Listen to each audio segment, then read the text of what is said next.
இனிமே நீங்க உண்மையை பேசுவீங்க. ஆமா.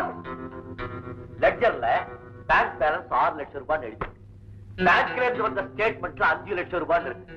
லட்சம் ரூபாய் என்னாச்சு? கொஞ்ச நாளைக்கு முன்னால நம்ம அருண் சார் இருக்காரு, அவர்தான் லட்சம் ரூபாய்க்கு செக் எழுதி எடுத்துட்டு போனாரு. நீங்களே போய் மிஸ்டர் அருண் வர சொல்லுங்க.